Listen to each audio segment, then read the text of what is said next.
بسم اللہ الرحمن الرحیم۔ پیاری پرائمری جماعت کے طلباء و طالبات، سب سے پہلے میری طرف سے پیار بھرا سلام، السلام علیکم، آداب۔ پیارے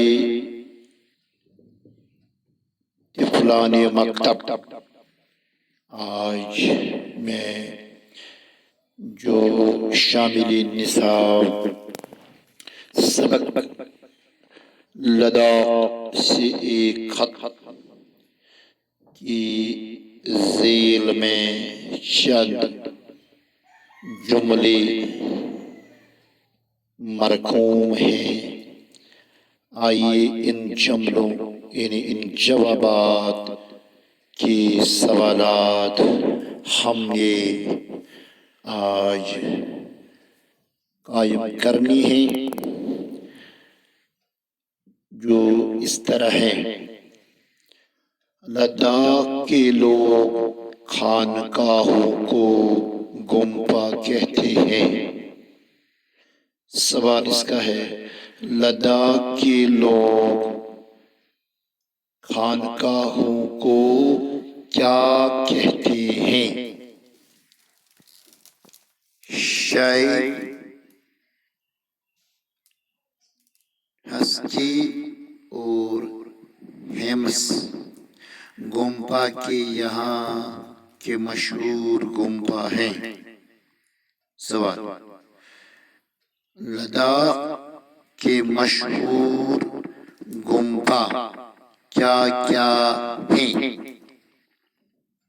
دوسرا سوال، شہر میں ایک مسجد بھی ہے جو شاہ ہمدان میر سید علی حمدانی رحم اللہ کے ساتھ منسوب ہے۔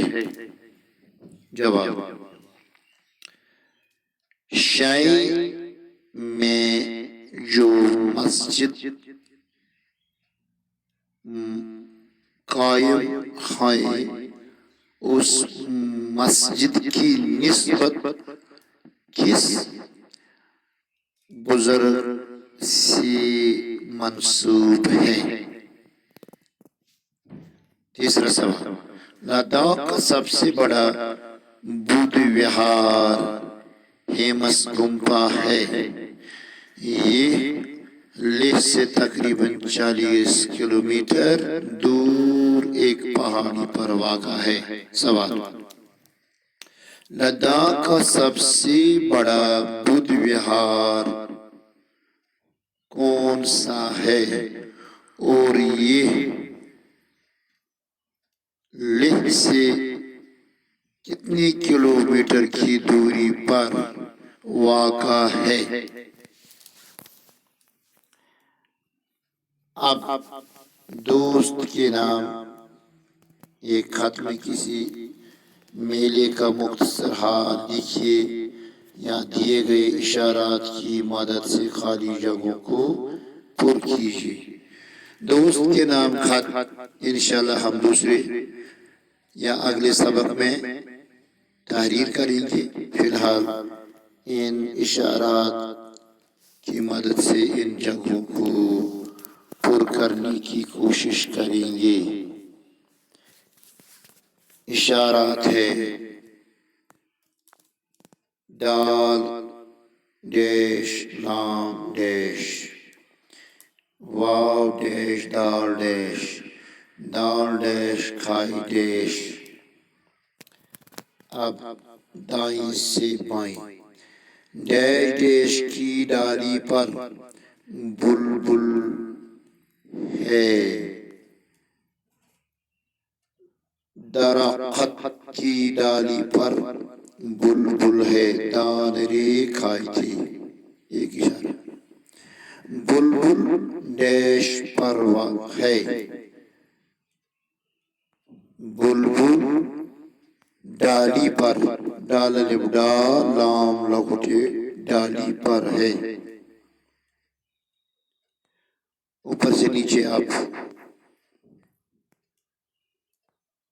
کشمیر ایک خوبصورت وادی، واو الف وا دال لقط یہ وادی، یعنی جس کو ہم کشمیری میں واو الف وا دال چھوٹا یا معروف وادی، وہ کشمیر ایک خوبصورت وادی ہے۔ سہیل نے سجاد کے نام ڈیش ڈیش لکھا ہے، سہیل نے سجاد کے نام خط خائی پائی خط لکھا ہے۔ اب آگے چند جوابات جن پر نشان لگانا ہے۔ بدھ دھرم کی عبادت گاہوں کو کہتے ہیں گمپا، گرجا مندر، صحیح جواب ہے گمپا۔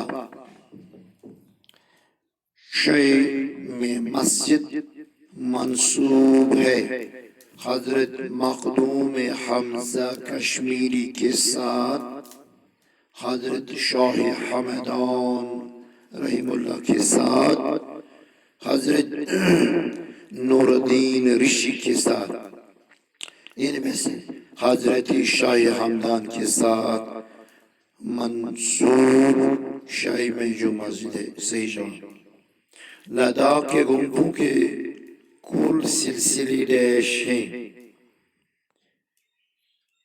5 7 10، ان میں سے صحیح جواب تلاش کرنا۔ چلیے یہ ایک سوال میں آپ کے لیے چھوڑتا ہوں، یہ بہت آسان ہے۔ تنکا کیا ہے؟ جھنڈا، اشتہار، تصویر، 3 میں سے ایک پر نشان لگانا ہے۔ مثال دے کر نئے الفاظ بنائیے اور اپنی نوٹ بک میں لکھیے۔ مثال درس اور آگے اس کا جمع ہے غہ، یہ دونوں الفاظ مل کر بن گیا ہے درس غہ، مرکب الفاظ۔ اسی طرح عید غہ، خوف غہ، دانش غہ، آرام غہ، سیر غہ، چرا غہ۔ تو اب آپ کو اس غہ یعنی جو ہم لاحقہ غہ پر جو الفاظ ختم ہوتے ہیں، اب آپ کو بھی چند الفاظ اسی طرح ترتیب دینے ہیں جن کا لاحقہ غہ آئے گا۔ مذکر کے مقابل میں مونس اور مونس کے مقابل میں مذکر الفاظ لکھیے۔ مذکر مونس جیسے مور، اس کا مونس ہے مورنی۔ آگے ہرنی، یہ مونس ہے، اس کا مذکر ہے ہرن۔ اسی طرح چاند، تو اس کا مونس ہے چاندنی۔ اسی طرح شیرنی، اس کا شیر۔ اسی طرح آگے گھوڑا، اور اس کا بھی اب ہم نے تلاش کرنا ہے مونس، جیسے ہم گھوڑا گھوڑی کہتے ہیں عام طور پر۔ تو آئیے اس طرح یہ چند سوالات جو ہم نے بنائے ہیں اور یہاں چند نیچے دیے گئے سوالات کے جواب ہم نے آج قائم کیے ہیں۔ تو آج کے درس میں ہم نے یہ سوالات اس لداخ سے ایک خط کے حوالے سے یہاں آج کے درس میں پیش کیے ہیں۔ اب اگلے سبق میں ہم نے ایک خط ترتیب دینا ہے انشاءاللہ۔